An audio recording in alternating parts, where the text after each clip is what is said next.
Yeah, hi, this is Charles Beatty of Little Charlie and the Nightcaps, and it's good that you're on Guitar.com. It's the place to go if you want to find out about guitars and about what professional guitar players are doing. If you're interested more in Little Charlie and the Nightcaps, you might check out the Alligator Records website, or try LittleCharlie.com, which we're working on right now. It has a link to Alligator Records and a link to our schedule, and we hope it'll have some more interesting things in the near future. Thanks much.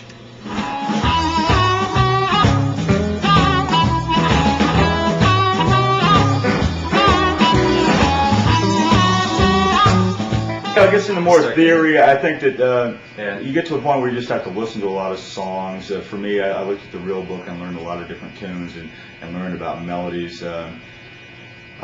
T-Bone Walker is a great guy to listen to because he plays with a blues attack, but a sense of jazz melody, you know, and he plays lines like.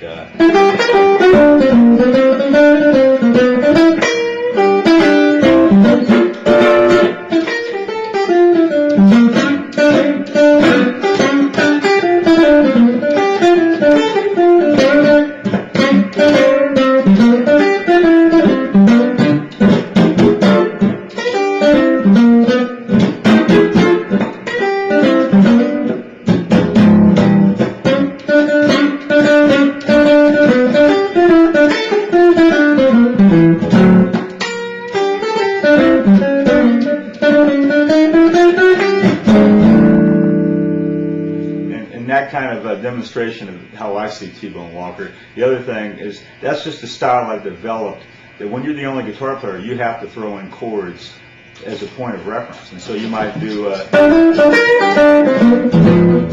then you put in that chord as if you're the rhythm guitar player too. And you have to bounce back and forth between that. And if you don't do that, I think it's hard for the audience to sometimes hear where you're coming from, you know? Especially if you're trying to do a different kind of chord progression. If you're doing, let's say, a 2-5 instead of a 5-4. And most of the time, we do the 2-5 as opposed to the. That's just the style of the band, you know. That differs from band to band. But, So, can you real quick explain? That was in G, you were doing that? That was in G, right. And so normally, so instead of doing a G, D, C, you would go G, A, D. Yeah, use an A minor into a D7, because they're basically equivalent. An A minor and a D7 have the same notes in the scale, and so it's just an easier transition for the jump kind of blues, you know. And the other thing about it is that it gives you different voicings, so you could play,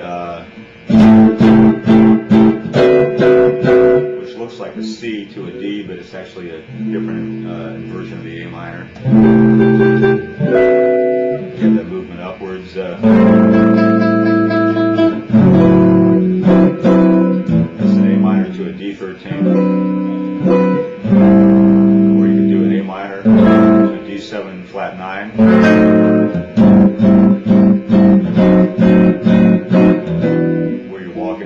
That note down chromatically. It's always it's fun just to try different. You know, trial and error is a great way to learn how to play music. You know, and just if you take an A minor chord and you try all the different voicings of A minor and see how it works with each voice in the D7, you basically start to learn what sounds good and what sounds bad, and then you try to reinforce the good things by using them. You know, and you know, I've been trying to do that all my life, and I hear people that can just do it real smoothly. You know, they really know their key, the fingerboard here. But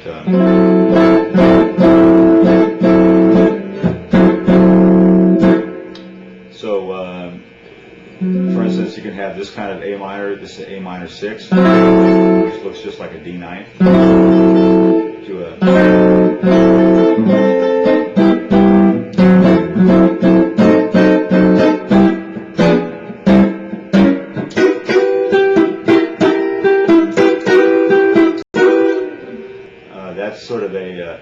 That's a G6 chord. It looks just like an E minor chord. And you just basically flat the third. You have a C7.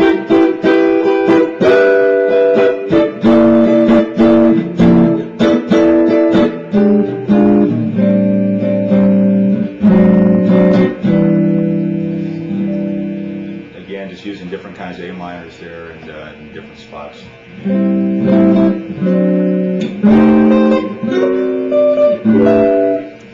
So I guess one way that a person could learn to come toward your style of playing with a lot more of the jazzy stuff is to maybe start to investigate using 2-5-1s instead of a 5-4-1, and then start to investigate different chord substitutions for those 2-5-1s. Yeah, that's one thing that when I try to teach people, I've always suggested that they investigate different inversions and also just how they fit into different chords, because you know an A minor by itself, it doesn't necessarily help you just to learn all the A minors. You'll learn how an A minor goes to the next chord.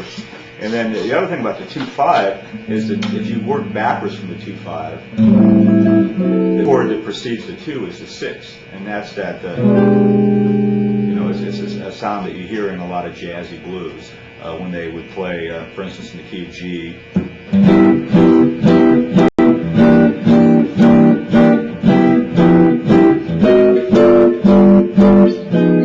Go to the 4 and play a diminished, and 1, 2, 3, 6, and that leads you right into the A.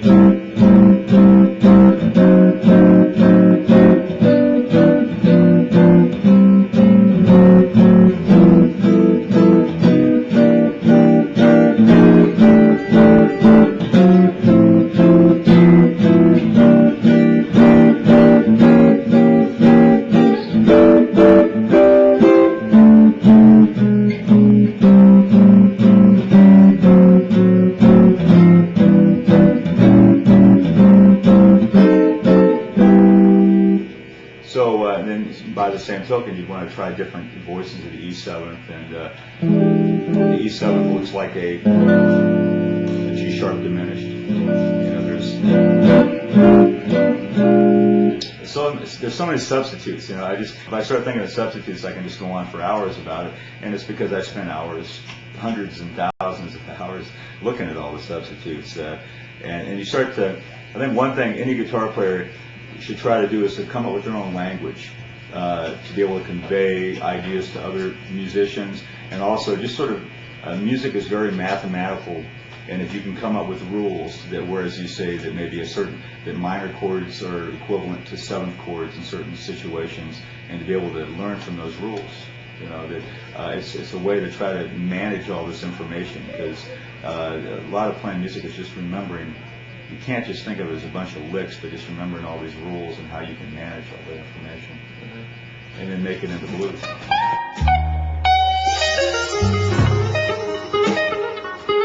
So then how do you solo over these kinds of changes? I mean, where do you begin to learn that kind of stuff?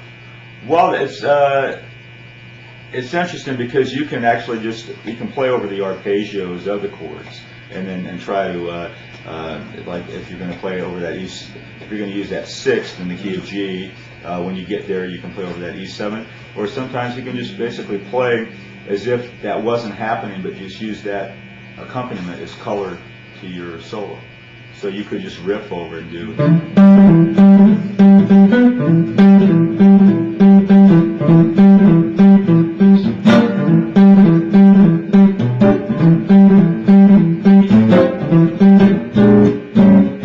like that, where you're just basically playing a riff over the whole verse and just let the chords accent it.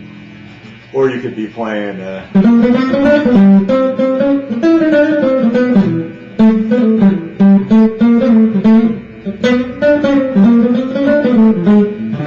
all that.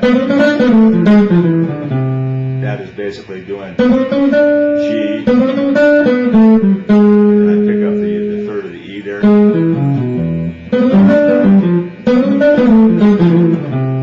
So basically, I'm using the key of G to approach E. So you can do it that way, or you could play a B7th over that, a B minor 7th over the E, because B minor is very equivalent to an E7.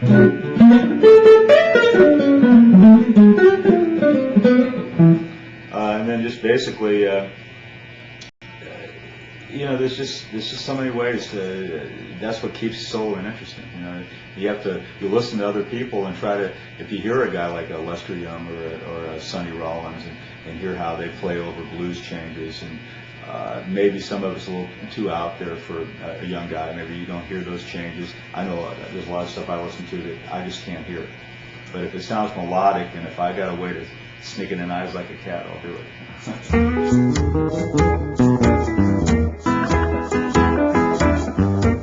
Show us a couple of cool little turnarounds. Okay, well, I like this one in the key of B flat because you keep the same note on top.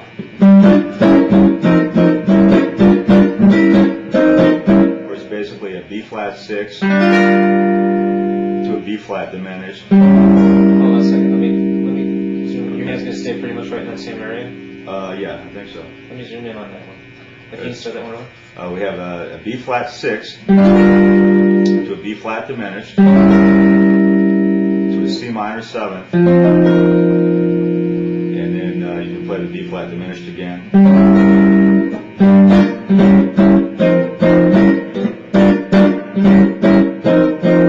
And then for contrast, sometimes I like to work chromatically upwards, and so I might play the B flat 6 to a B diminished to a C minor, and then to an F whatever is it, flat 9, 11, 13.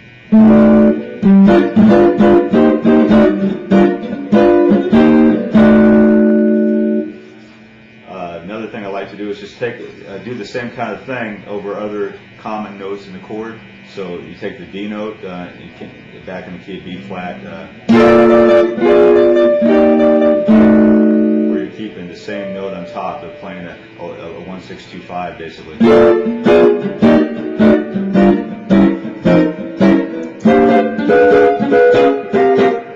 can do it on the 5th too. And then let's see, Robert Jr. Lockwood played things like it.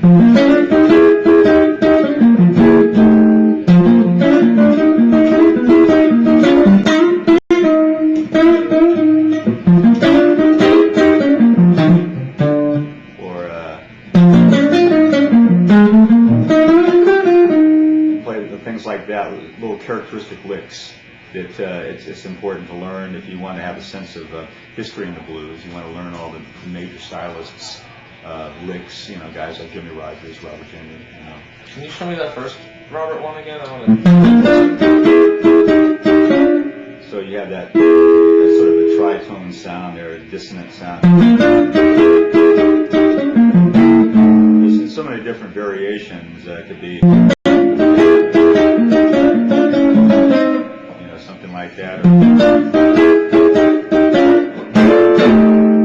something like that. I mean, the thing is, after a while, it just becomes part of the whole blues vocabulary. When I'm playing, I don't break it down. I don't think I'm going to play Robert Jr. this or that version 9.C, or something. You just do it. You hear, you listen to what's going on, and you play what's going on around you, and you respond that way. And depending on the key that you're in, maybe you're saying, I've already used that run like 8 times tonight. It's time to do something different. Yeah.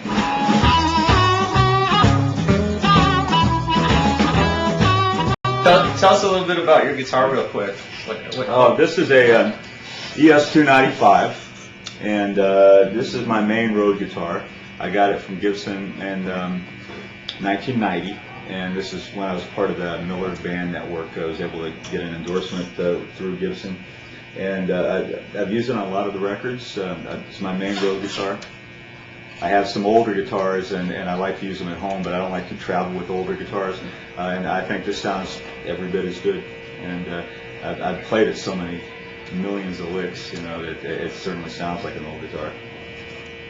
One of the things I like to tell people you can do on a 295, I had this change. It came with the big scale. I put a bigger, heavier tailpiece on there, and then a bridge, a rosewood bridge instead of the Tune-o-matic. I like it has a more pleasant sound to me. But one of the things you can do to get a real bluesy sound is to put both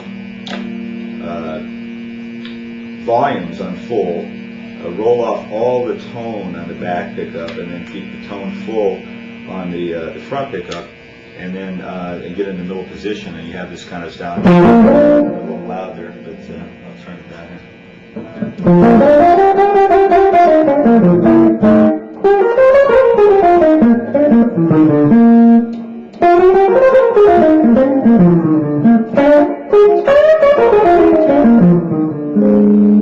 It's got a real, to me it sounds like an early Chess kind of sound, you know, the Chess records. Then I like to play a Fender Stratocaster, you know, for some stuff. We do a big variety of blues, and so, and they've got a few different guitars to travel with. I've been playing out of this amp here. The Darrow amp is made in Joliet, Illinois, and it has that vintage sound, but it's in a nice cabinet. It's got the little pop-up handle there, you know, and made in a very Art Deco style. And I've really found it doesn't matter what guitar or what amp you play out of. It's really it's in a person's fingers, you know, and what they're doing. But it certainly makes life easier if you got a good guitar and a good amp, because you don't want to have to be playing with the limitations of an instrument. And I love my 295.